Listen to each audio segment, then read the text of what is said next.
Kematian seorang diplomat muda Kementerian Luar Negeri Arya Daru Pangayunan, 39 tahun, masih menyisakan tanda tanya.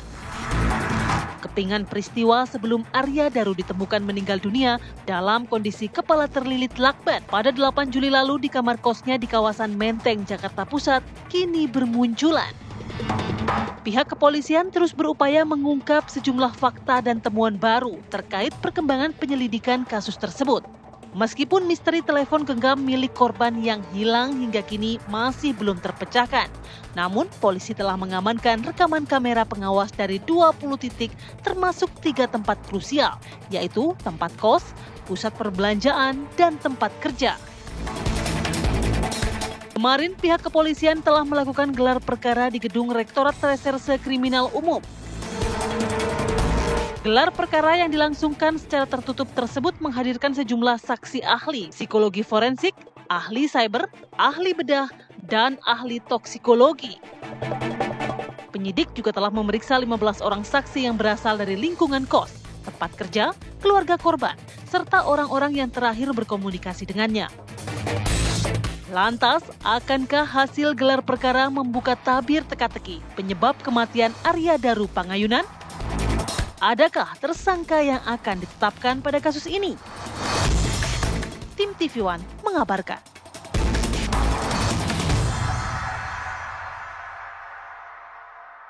Kemudian penyelidik mendapatkan fakta bahwa berdasarkan pengamatan CCTV tersebut, awalnya korban naik membawa tas gendong dan tas belanja, kemudian saat turun, korban sudah tidak membawa tas gendong dan tas belanja. Inilah fakta yang ditemukan. Ya, ini masih dikumpulkan terus, kumpulan fakta-fakta, nanti kesesuaian, apa yang dilakukan korban di sana, dan lain sebagainya. Sudah mulai ada hasil otopsi. Jadi tadi kami ditunjukin hasil otopsi, ya diterangkan apa saja yang dilakukan dalam konteks otopsi dan sebagainya.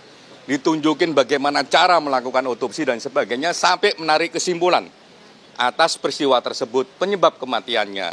Nah, kami tidak bisa menyebutkan di sini, ya biar Polda Metro Jaya yang akan mengumumkannya. Tapi yang paling penting dalam segi bagaimana prosedur itu dilakukan, ya otopsi juga dilakukan sangat detail, ya termasuk bagaimana kondisi tubuh di luar yang kelihatan kasat mata sampai bagaimana kondisi tubuh di dalam yang tidak kasat mata. Kedua juga kandungan-kandungan yang ada dalam tubuhnya itu apa saja. Nah itu yang ditemukan, itu yang dijelaskan.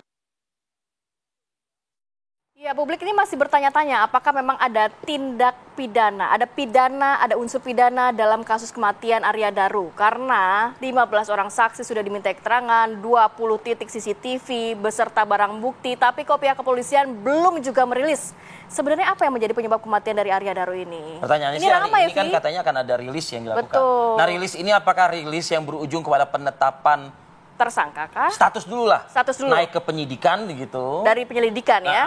Ya kan, dan juga penetapan tersangkanya. Betul, karena ini juga sudah ramai di media sosial, terutama TikTok dan juga X membahas mengenai kasus ini jangan sampai menjadi bola liar simpang siur informasi.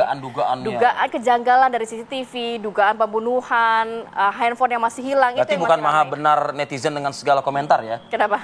Maha segala-galanya. Oke, biarkan para narasumber hari ini yang akan menjelaskan lebih detail. Di studio sudah ada bersama kami Mas Rizal Nova Mujahid, lead analis Drone Emprit. Selamat pagi. Assalamualaikum Mas Rizal. Mas Rizal. Nanti akan mendalami komentar-komentar netizen ya, Pak ya. Kemudian juga ada Pak Wawan Purwanto, pakar intelijen. Selamat pagi Pak Wawan. Pak Wawan, selamat pagi. Lama tidak berjumpa Pak Wawan. Sehat ya Pak ya. Jadi yang di studio ini generasi Gen. Kenapa? Netizen sama intelijen. Oh, sama-sama Gen gitu ya. Kalau ini bukan ada generasinya nih ya. Ini dari Komisioner Kompolnas RI sudah ada Pak Gufron Mabruri. Selamat pagi. Assalamualaikum Pak Gufron. Sehat. Pak Gufron, izin saya ke Bapak dulu. Kompolnas juga turut diundang dalam evaluasi hasil pemeriksaan ya Pak ya. Jadi belum gelar perkara kemarin ya. Apa hasilnya? Ada temuan barukah? Ya, dari informasi yang disampaikan ya, Kompolnas memang benar ya, kemarin kami diundang untuk menghadiri ANEF untuk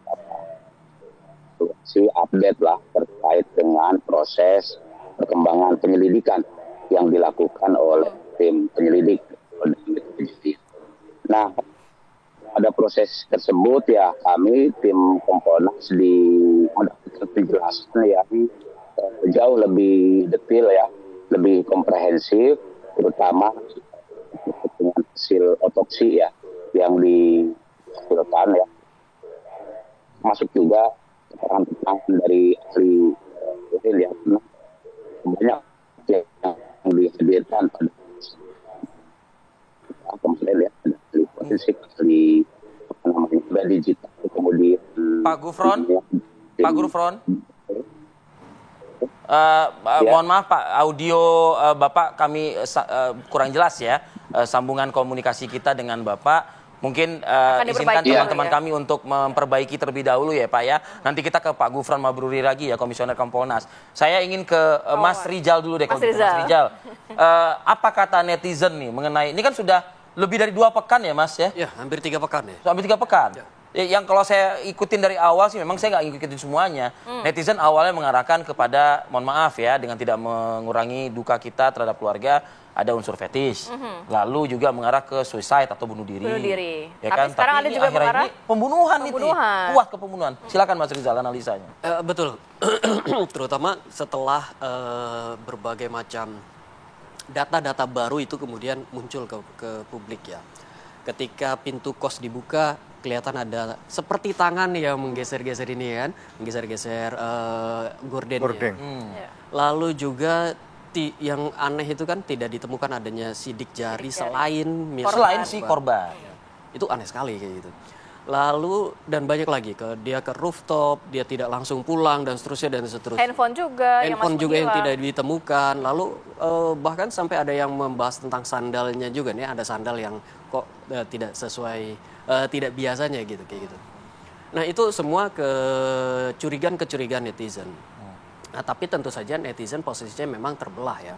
Tidak sepenuhnya curiga kalau ini ada mengarah pada pembunuhan. Tapi juga ada yang bilang, ya kalau tidak ditemukan data-data, tidak ditemukan lain, ya harus diakui itu sepertinya mengarah kepada bunuh diri. Apapun motifnya itu adalah bunuh diri. Gitu. Apakah netizen juga di media sosial terbaca benar-benar ingin pihak kepolisian ini mengusut tuntas, dalam arti memberikan informasi transparan kepada publik bahwa motifnya kenapa sih? Atau mungkin perbincangannya sudah mulai turun nih kalau Mas Rizal melihatnya? Kalau kita melihat volume percakapannya, sebenarnya ya volume percakapannya sebenarnya cukup tinggi di produksi narasi. Ada 9.000 lebih hanya dalam waktu beberapa hari gitu, 9.000 lebih. Akan tetapi kalau kita lihat interaksinya yang hanya mencapai 294 juta, itu sebenarnya rendah dibandingkan kalau kita membahas isu-isu lainnya. Artinya netizen lebih banyak yang berkomentar, lebih banyak yang menyampaikan pendapatnya dibandingkan dia mengakui, mengamplifikasi, menyetujui pendapat-pendapat, biasanya pendapat ahli, pendapat aktivis dan sebagainya. Jadi di sini netizen bergerak sebagai penyelidik mungkin atau sebagai intelijen gitu ada kan? spekulasi. Padahal yang bicara di media atau diwawancari awak media itu kan pakar-pakar dan ada keilmuannya. Padahal iya seperti itu. Tetapi kalau kita lihat nanti media memang menjadi rujukan juga. Akan tetapi bukan rujukan yang disetujui, tetapi sebagai bahan terusan, bahan tambahan untuk mereka membahas ini. Kalau di TikTok sama di Twitter X ya, tadi yang besar di situ tonnya beda nggak? Ini grafisnya Ti. Iya, ini kalau kita lihat makin tinggi itu menjelang setelah kemarin ya, setelah Polda ada expose itu dan hari ini expose yang rooftop itu kayak lebih melejit lagi tuh kayak. WA dulu sebenarnya. WA. Jadi kalau dilihat itu ya kayaknya polisi memang mencicil apa saja yang dikeluarkan gitu ya. Enggak ya di-spill dikit gitu semuanya gitu ya. Nah, WA yang terakhir, lalu ada rooftop, lalu mundur lagi terus. Itu yang membuat percakapan ini terjaga kondisinya di media sosial. Dan kemarin ketika expose itu ya itu yang menjadi paling tinggi. Nah, kalau kita ngelihat apa saja yang paling banyak dibicarakan misalkan, yang paling yang paling tinggi itu adalah apakah ini pembunuhan atau bunuh diri. Itu yang paling tinggi ya? Itu yang paling tinggi. Apakah pembunuhan atau bunuh diri. Ini semuanya berujung pada dua hal itu. Lalu yang kemudian disampaikan adalah berbagai macam kejanggalan. Ada kejanggalan CCTV. Tadi gorden itu gitu ya. Gorden yang bergerak itu. Ponsel yang hingga kini belum ditemukan. Ada, sehingga itu membuat orang bertanya-tanya, jangan-jangan ada keterlibatan orang lain, ada pihak lain kayak gitu. Tetapi sejak awal, sejak hari ketiga kalau tidak salah, setelah jenazah ditemukan, netizen itu sudah memberikan semacam dugaan kalau ini sepertinya bukan bunuh diri, tetapi ini sepertinya dibunuh. Karena itu, 3 hari sejak penemuan jenazah, keluarlah tagar itu ya. Justice for Daru Arya. dan Justice for Arya. Kayak gitu. Ini kan insinuasinya kalau Justice for Daru, Justice for Arya itu berarti harus ada keadilan untuk korban. Untuk korban berarti memang korban diperlakukan secara tidak adil. Ada yang membuat dia disakiti kan begitu. Kira-kira ada nggak narasi dia dikorbankan? Banyak sekali yang berbicara tentang itu, terutama ketika dihubungkan dengan TPPO. Ya, ini keterlibatan pihak lain itu kan salah satunya adalah yang paling banyak itu dibicarakan tentang TPPO. TPPO, perdagangan orang ya? Perdagangan orang. Jadi karena pekerjaannya Arya ini. Iya, karena dia memang dikenal orang yang cukup kritis, yang vokal juga berbicara dengan ketika membicarakan tentang WNI, terutama di Kamboja kayak gitu ya. Baik. Saya mau ke Pak Wawan. Pak Wawan, sejalan nggak sama netizen? Ini kan netizen berpikirnya spekulasinya lebih ke negatif begitu. Ada pembunuhan dengan berbagai macam kejanggalan. Kalau dari pengalaman Pak Wawan selama di bidang intelijen, kasus ini seperti apa sih sebenarnya Pak? Ya, kalau netizen memang bebas. Dari sudut pandang dia sekarang manapun begitu merdeka sekali. Tidak ada masalah karena memang mereka terus berselancar dari berbagai sudut pandang masing-masing dan itu sah-sah saja. Hanya kita tetap menimba atau melihat dari data dan fakta yang ada, temuan-temuan di lapangan, kemudian juga ada saksi-saksi serta juga saksi ahli. Dari situ nanti yang tentu akan dirangkai. Kalau kita tidak ada bukti dan saksi atau fakta-fakta, maka tidak bisa secara hukum dijadikan satu pegangan. Nanti jatuhnya menjadi asumsi. Kalau terkait dengan penugasan, memang penugasannya beliau di banyak negara ya.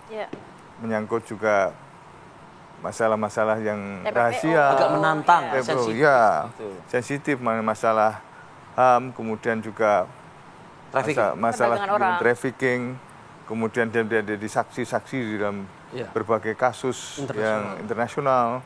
Tentu ini akan berhadapan juga dengan organized crime yang tentu saja itu ada pihak-pihak yang tentu merasa terganggu ataupun tapi semuanya perlu pembuktian. Kemudian kepada siapa yang bersangkutan ketemu terakhir di rooftop kan dia membawa sesuatu, baliknya tidak membawa, diserahkan ke siapa dan ini kan pasti ada hubungan-hubungan sampai ponsel hilang itu kan berarti tidak hilang sendiri. Iya. Tadi buang atau ditaruh kemana atau dikasih siapa gitu ya. Ini kan sampai sekarang belum ditemukan. Hilang tanpa sebab kan tidak mungkin. Pasti ada upaya untuk memang menghilangkan atau memang tidak ingin itu mencuat. Demikian juga isi-isi dari laptop hanya bisa melekat.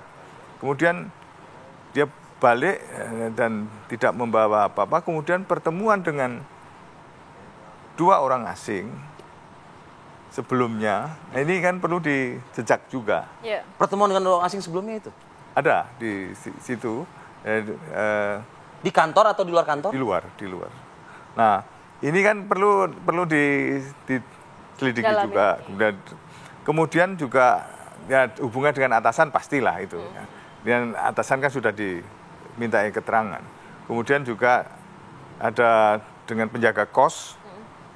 Kemudian ada penjaga toko yang di depan yang sekarang warung sudah tutup tidak ada. Itu kita bicara interaksi ya.